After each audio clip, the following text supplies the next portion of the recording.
Yesterday I took advantage of the bad weather to drive to town, pick up the rest of the wood I need for the roof, and get myself a delicious sandwich made by somebody else.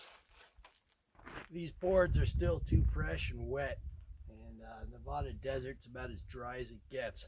I'm going to need to leave them out in the sun to stabilize a little bit for at least a day. I'll flip them over every couple hours to make sure they don't dry out too much on one side. In the meantime, I need to find some other work to do. While I was at the lumber yard, I picked up this 1.5 inch thick tongue and groove lumber with the intention of making the front door out of it. I need to make a 30-inch wide door that's 78 inches high. Unfortunately, wood, is not perfectly straight, ever. And doors are particularly sensitive to this. This is the reason why most doors are made with frame and panel style. I don't have the equipment to make a frame and panel door, and I didn't want to buy something off the shelf because I didn't like the look of anything or the price. So I'm left with a tongue and groove style door. And I've got 12-foot boards and I need to cut the straightest sections out of each piece. I don't know if you can tell on the video, but this lumber is nowhere near straight enough to make a proper door. So what I'm going to do is pick the best pieces and put them on the edges, and I'm going to put a window in the center of the door, which will allow me to use shorter pieces of wood, which will be a little less susceptible to twist and warping. Well, this certainly is not the flattest door I've ever made. It's pretty warped, but I think it's straight enough that after I put the battens on, it should be flat enough that I can make any further adjustments in the frame. It's important to remember when you assemble this kind of door, do not use glue. Wood expands and contracts depending on the humidity of the day, and if you glued all this together into a 30-inch wide piece of pine, the difference in width between a hot dry day and a cool wet day will be probably close to 3/4 of an inch. That kind of a dimension change will tear the whole door apart and give you more headaches than it's worth. It's important to think about the location of the hinges in relation to which way you want the door to open. You don't want to plan out your hinges to go on top of the battens, or else you'll have a mess.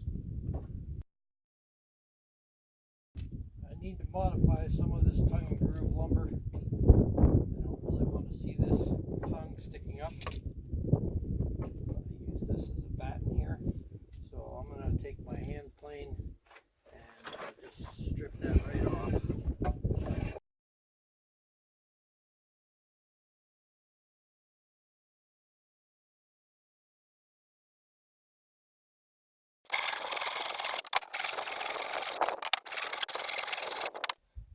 Now that I have my battens cut and prepared, I'm going to lay out the screw holes for them. I don't want the screws just anywhere.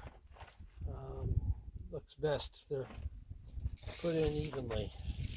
I think as well next time I go to town, I'm going to get some carriage bolts. They're going to look a lot nicer from the other side, a lot more decorative. Those screw locations should give me space to put a nice carriage bolt in the center of each and every one of these boards should I decide to do that. You don't want to put in the screws and find out you have to take them all out later in order to put in the carriage bolts.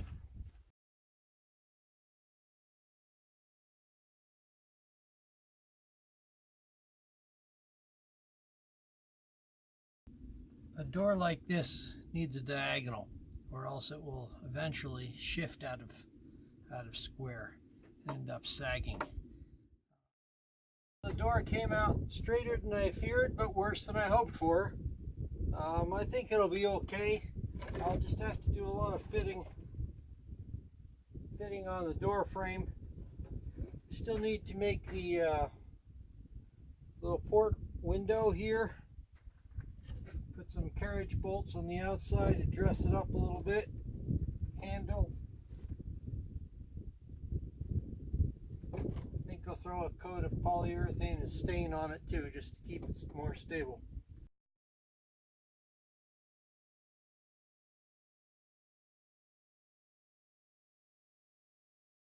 Unlike the rest of the door, I'm going to put this little window together with some glue. I've cut off the various parts of the tongue and groove so that it can open and close. And when it's dry, I'll put the hinges on it, see how it works.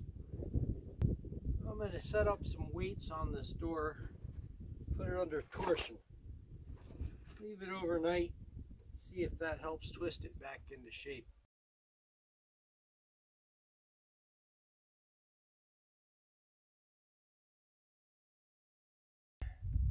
Let's see how that looks in the morning.